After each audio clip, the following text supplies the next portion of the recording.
Hi everybody, welcome to my channel. My name's Joel. Today I'm going to be doing a crazy mixed media project on this Artist Loft 24 by 30 inch gallery wrap number 3 canvas. It's going to be a good time, so let's do this thing. Come on. Whoops-a-daisy. Okay, so anyway, I'm going to be testing out this paint. It's made in Japan. It's called Musou Black. It's supposed to be the blackest paint on the planet. And I've done some tests with it. It is black as black can possibly be. So I'm going to experiment with that and this DAP expanding foam for some texture. So I drew a bunch of different patterns out in my little sketchbook here, and I'm hoping you can see this, but this is the one I'm going with. It's going to be kind of like a black crevice in the center using this black Japanese paint that I tell you is super expensive while I'm on the subject. And then I'm going to surround it with some texture using this DAP expanding foam. All right. Then I'm going to be doing some swiping away from that using some ready to pour Artist Loft paints and this gold metallic by Master's Touch. Those will be swiped, and my cell activator will be Australian Floetrol. Okay, so first thing I'm going to do is I'm going to speed this way up because this took me several hours to do this. I'm just going to get my canvas blackened first, let that dry, and then I'll apply the Musou Black, and I'll get back to you at that point.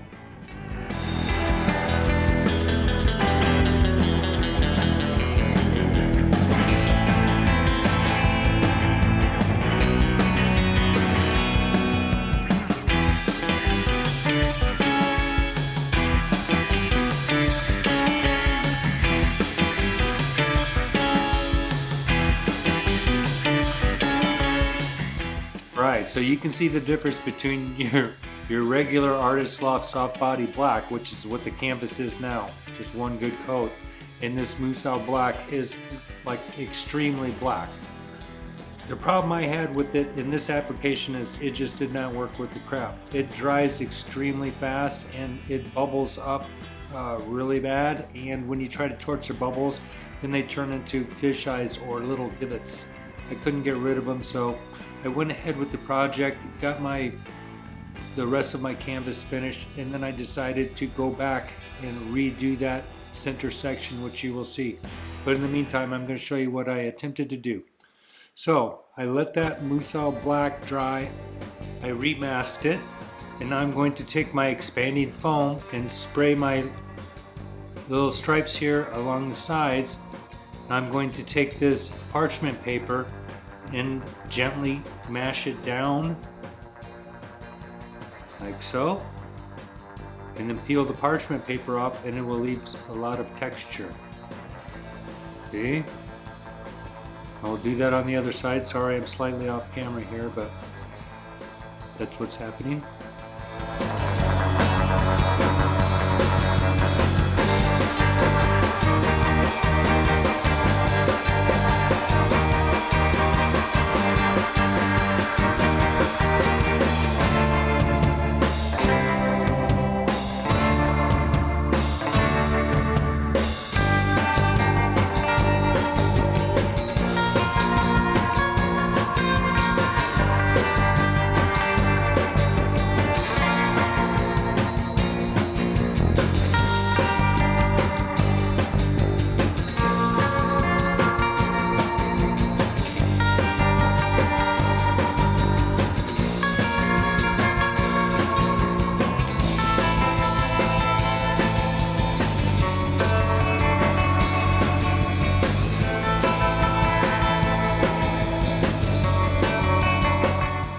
Okay, so I got it unmasked here,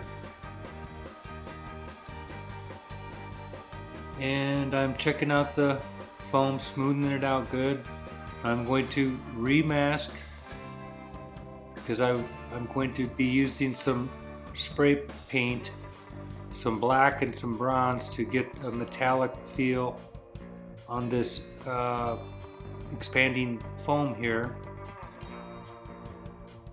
So I'm going to mask off that stripe again, trying to save that, which I end up not saving because I just wasn't happy with it, but that's what I'm doing here now.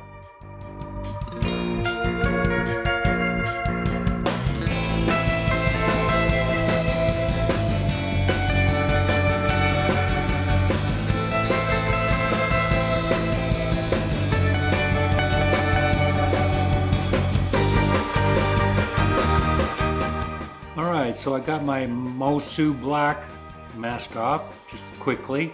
Now I'm going to get some black base down on this expanding foam, and I'm going to color the raised areas so it'll add to the depth. So now I'm going to shoot it with a little bit of the bronze. I'm going for kind of a metallic look, so again this is just kind of the base, just kind of a black and bronze look to it. Then I'm going to go over it with some copper and some gold and such. So it's all on mask. Now you can see what I got going on here. So now I'm going to do a little bit of acrylic pouring. So I'm going to spread my paint out, and then we're going to do some swiping. Be using some gold, some copper, some black, some magenta, and some turquoise blue. It's going to be awesome, so stay tuned.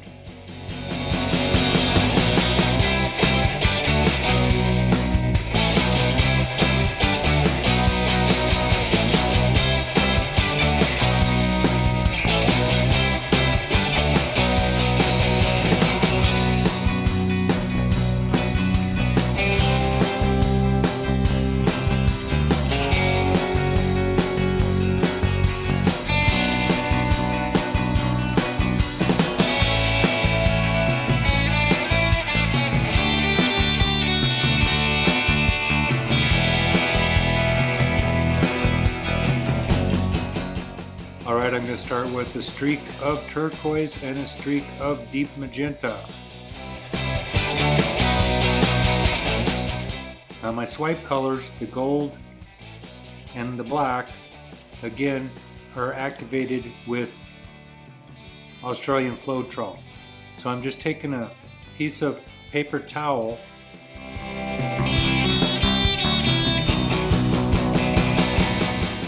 and I'm dragging it across those colors dipped in gold this time, kind of according to my sketch that I had. I'm going to try it doing this way instead of dipping it every time, just drag it through a streak and see what happens. Seems to be a little more efficient. Now I'm going to start swiping in a slightly different direction.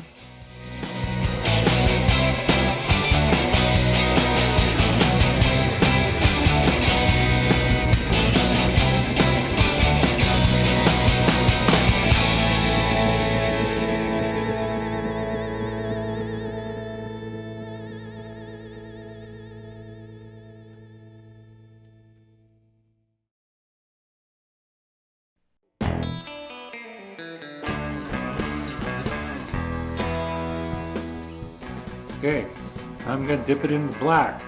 That's really changing things up.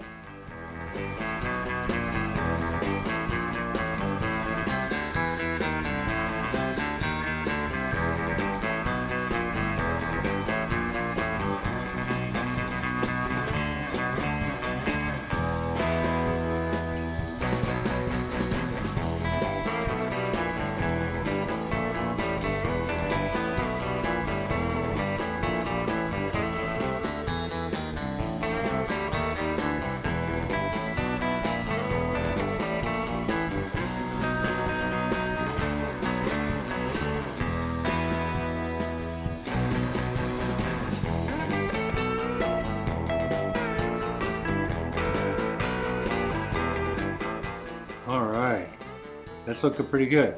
Now I'm going to do the other side. Same way.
Alright, so now I'm taking a foam brush and I dipped it in some thinned out gold, and I'm going to use some copper and different colors and try to make this textured area look metallic. Blend it in a little bit into the pour part that I did.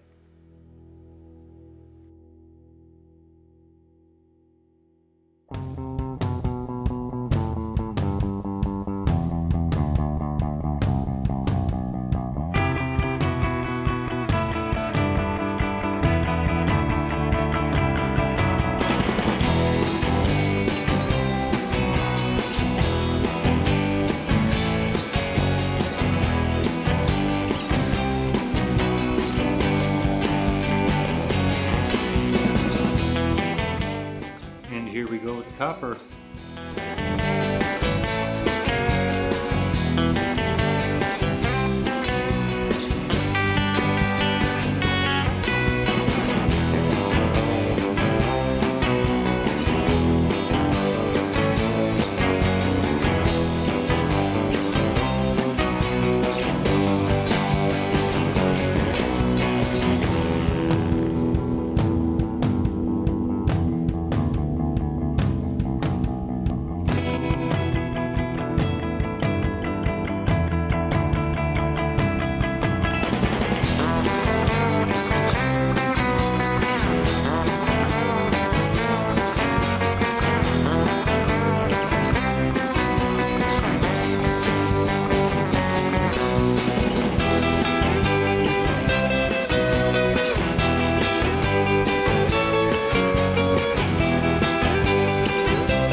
Alright, got it all touched up along the edges. Now I'm going to stretch it out just a little bit, just top to bottom. I'm not going to go side to side because it'll get all distorted and yucky on me. So I'm just going to stretch it out a little bit.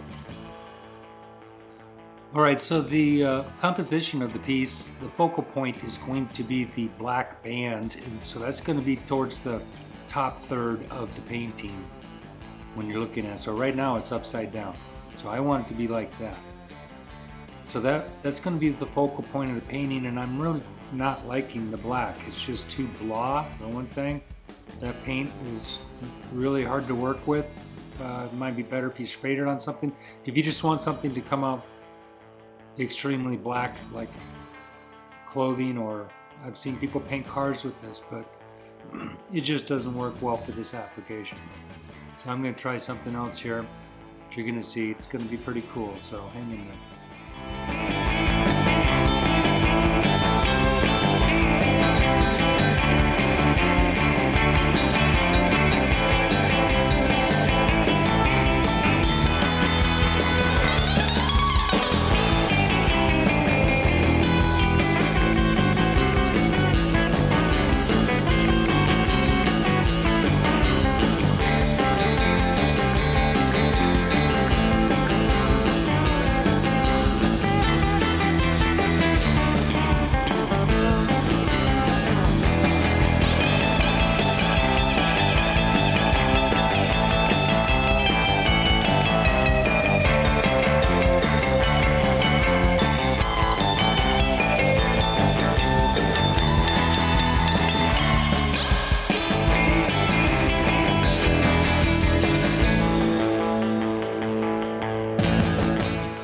Okay, so I'm really not happy with that black, so this is what I've done. I got to mask back up the whole thing, the whole canvas, with the exception of that center stripe area. Now I have some spackling compound, and I'm spreading it out, putting a good, close to 1/4 of an inch thick rubbing it into the canvas so I can get some decent adhesion. Worry about the adhesion first, then build it up. Get it all up along my tape line. And then make sure I get real good coverage on it, because I'm going to be putting an imprint into the spackling compound for my secondary texture. So hang in there.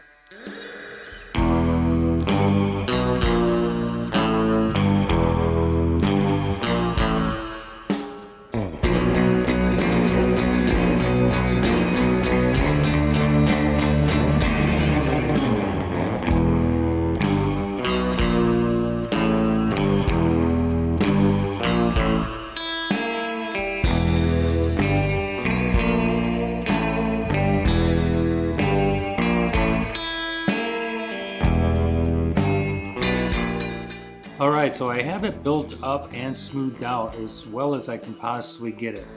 So now I'm going to think about the pattern I want to put in the center of this. And I'm going to do some playing around with it, but I basically took some different sized cylinders, like tape cores and lids from different containers, and I'm going to try to roll them. That's a roll of duct tape that's got 2 different depths to it. So that's not working very good. I think the material is still too wet. Okay, it leaves an interesting pattern, but that's not what I'm going for. So I'm going to try something else here.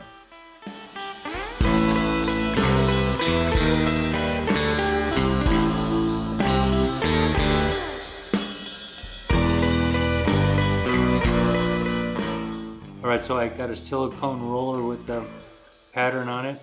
That didn't work too well, and I'm determining that it's not set up enough. So I'm going to build it back up, smooth it out. Again, this is an experiment, so it's not going to go perfect every time. This time we're going to let it set up more. Alright, so after this point, I waited about a half hour and touched it so it's, you can touch it with your finger without it being super sticky. Then I came back and rolled it with a textured silicone roller that is a alligator print. So I didn't get that part on camera, but basically I smoothed it out, let it set up for a half hour, and then I rolled that alligator print across the plaster stuff 3 or 4 times, so I got the pattern joined together. Looks pretty good. I'll zoom in here in a second so you can see what it looks like, and we'll go to the next step.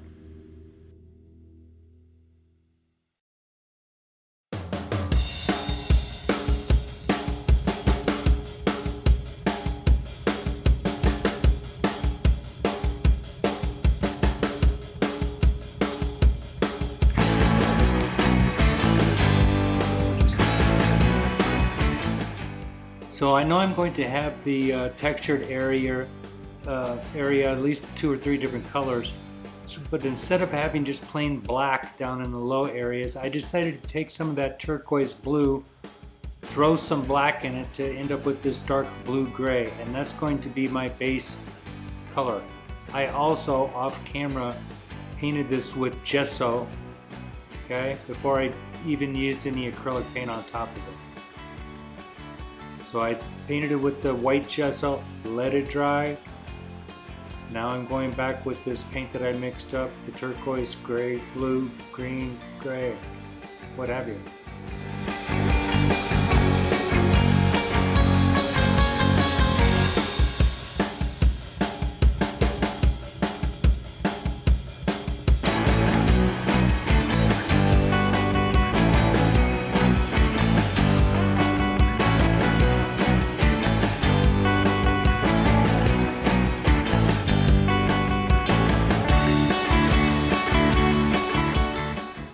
Okay, so I let my blue-gray dry. Now I'm going over it with some copper, brushing just the top surfaces, trying not to get it down into the cracks. I want that blue-gray to be down in the lower recesses.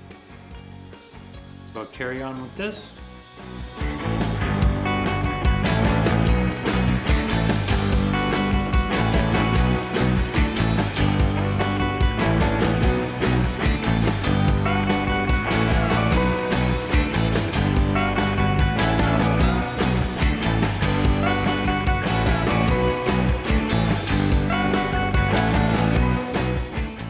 Alright, so I spent a lot of time on that copper getting it to look just how I like it. Here it is, I'm going in for a close-up. This is hanging on my wall now, all finished, dried, varnished, and ready to go.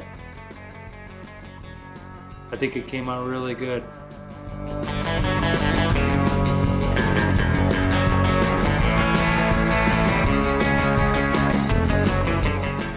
The background part, I'm zooming in, you can see the blue, green, gray. It goes with the turquoise and the rest of the painting. It all ties together, even though I have several different things going on here. Some really neat swiping going on. Nice color changes. Hope you guys like it. I do. If you do like it, please hit that like button. I'd really appreciate that. I need some more supporters. If you have not subscribed, please do.